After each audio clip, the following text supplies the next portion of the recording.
história, não é, de que os festejos de final de ano, a própria passagem de um ano para o outro, mexe com o nosso emocional, não é? As pessoas ficam muito mais, digamos assim, sensíveis nessa época, não é verdade? Realmente todo mundo sempre fala isso, que as pessoas no fim do ano, ou próximo do fim do ano, próximo do Natal, Ano Novo, têm vivências assim, realmente em relação ao passar do tempo, né, mais um ano, porque é muito seguido se diz, puxa, já é no fim do ano, já chegamos no fim do ano. E como há uma certa vontade constante das pessoas de crescerem e terem feito coisas que seriam projetos que cada ano se tem, então há uma tendência, assim, uma avaliação, uma espécie de cobrança pessoal. O que eu consegui esse ano, como é que eu estou, como é que vai ser o próximo ano. Então, todas essas expectativas geram o que a gente chama de uma espécie de ansiedade. Estou satisfeito comigo? Fiz o que eu devia fazer? O que está acontecendo na minha vida? Como estou? Como vou ficar? Então, realmente, essas vivências todas internas de cada um de nós, cada um tem uma maneira especial e única de conviver com isso, realmente trazem uma certa ansiedade que é variável de pessoa para pessoa. Tu tem plena razão ao levantar essa hipótese. Até porque a gente vive disso, né? Como se fosse assim uma espécie de ritual de passagem. É o teu aniversário, é o final do ano, o nascimento de um filho. A nossa vida é feita assim, né? De fases e acontecem esses rituais de passagem. Agora, com esse universo carregado de muitas informações, eu penso eu que nesses dias, assim, esses rituais de passagem estão até perdendo um pouco do brilho. É porque, vamos dizer assim, como nós estávamos falando há pouco, então, a ansiedade gerada pelas metas não conseguidas ou as maiores dificuldades que estamos enfrentando para que essas metas aconteçam e que não acontecem, realmente empanam essas festas e essas comemorações, porque eu fico meio abatido, né, de pretender algo que está chegando num ponto de festejar, e eu fico pensando, festejar o quê, né? Então os rituais e as coisas que antes tinham assim uma carga muito grande de sentido, começam a esmaecer e perder realmente um pouco do sentido, né? Isso às vezes fica, eu penso, né, só um pensamento assim aleatório, mas as crianças de hoje, os adolescentes, os pré-adolescentes de hoje, eles não têm mais aqueles mesmos rituais que nós, por exemplo, tivemos no século passado.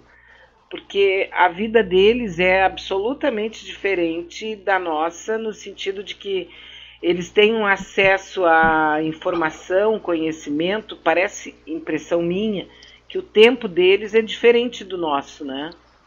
Não, eu acho que tu tem razão, porque as modificações sociais hoje que nós enfrentamos ou estamos imersos nelas, mudam completamente os esquemas de vida e alteram os significados todos, né? O jovem de hoje, ele está assim, bem distante de um jovem da década de 50, 60, 70, até 80. Eu acho que de 80 em diante, quando a internet começou a vicejar cada vez mais a partir dos anos 90, e a comunicação ficou do jeito que está hoje, as mudanças e os sentidos e a carga de informações começou a alterar completamente quase todos os antigos rituais, e principalmente os rituais de fim de ano. Eu estou falando mais assim no que seriam as comemorações de Natal. Essas eu acho que vão ficando lembranças muito boas daqueles que são mais velhos, mas os jovens, parece que essas tradições estão começando a ficar meio esvaziadas, né? Muito bem, eu quero aproveitar agora esse momento que estou conversando com o Dr.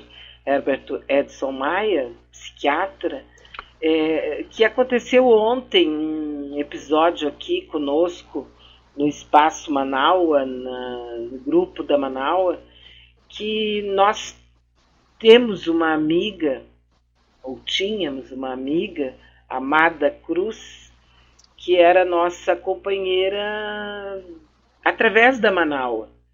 Esteve, inclusive, em Porto Alegre, a gente conheceu, mas moradora do Rio de Janeiro, professora, aposentada, lutadora, uma ativista política. E ontem nós, lamentavelmente, recebemos a informação de que ela teve uma doença grave, ela surgiu a doença, um câncer gravíssimo, e em poucas semanas ela veio ao falecimento, faleceu lá no Rio de Janeiro. E sabe, doutor Maia, nós temos ou tínhamos com ela, e mais a Lília, amiga dela que mora aqui em Porto Alegre, sim, uma relação extremamente ligada a Manaua e ao espaço da Manaua.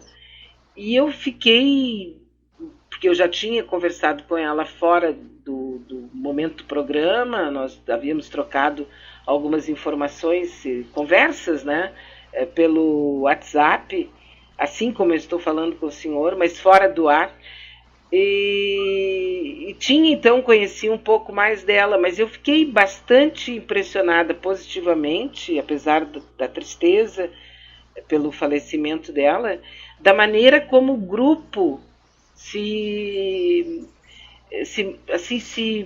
motivou, as pessoas falando, como se ela fosse uma amiga pessoal, assim, apesar de nós sermos amigas virtuais. E eu percebi sim, no grupo uma dor, sabe? A perda de uma das pessoas do grupo.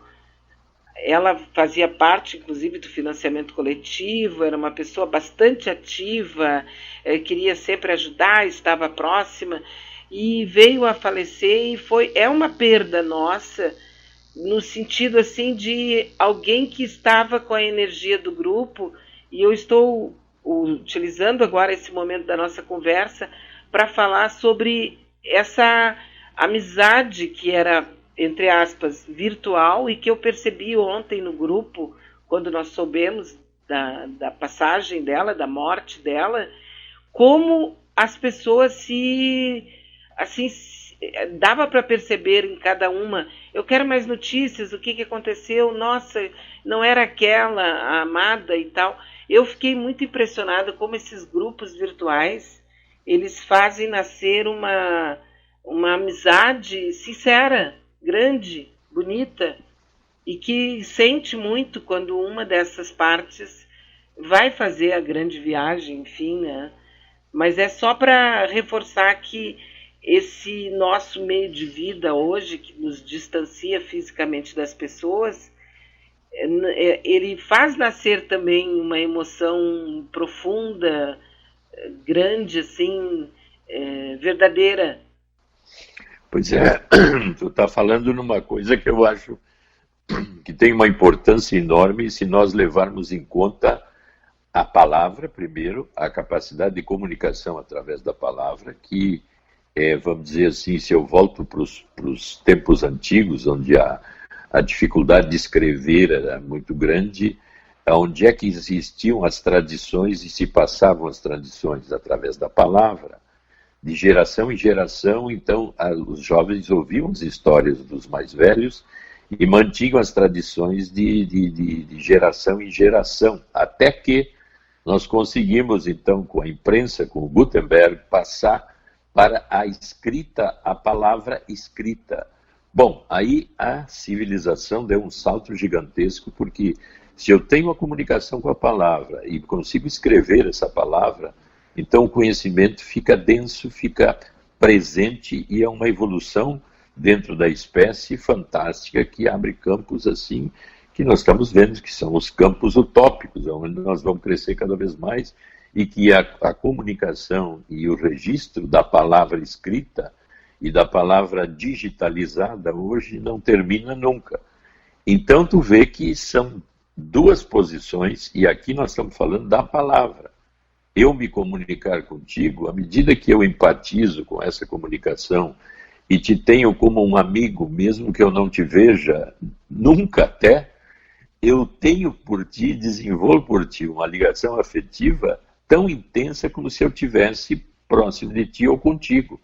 Então, através da palavra e do conhecimento do outro, dentro de um grupo em evolução, nós construímos uma tradição afetiva de interesse, de afeto e até de amor àquela pessoa.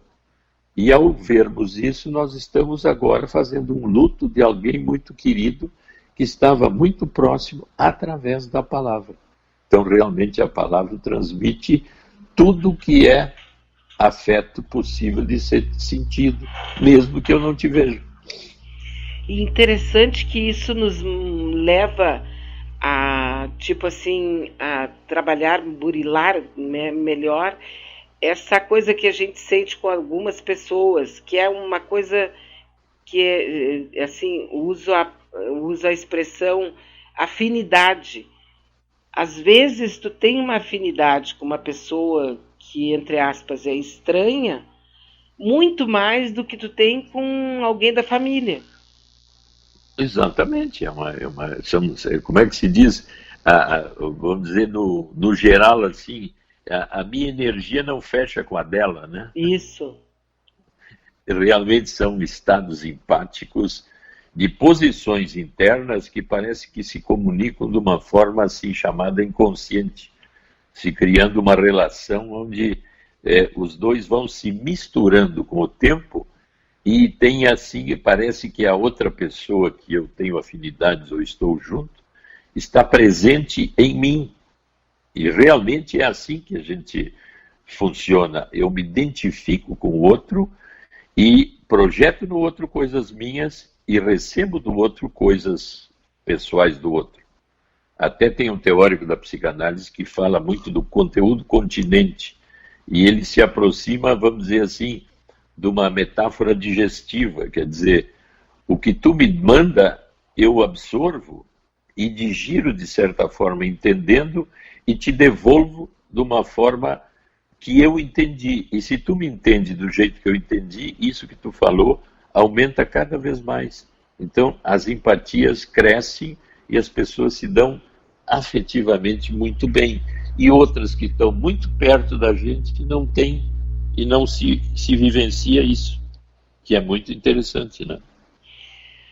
Agora, uma questão exatamente nesse sentido, mas mais assim, uma questão de tratamentos, né?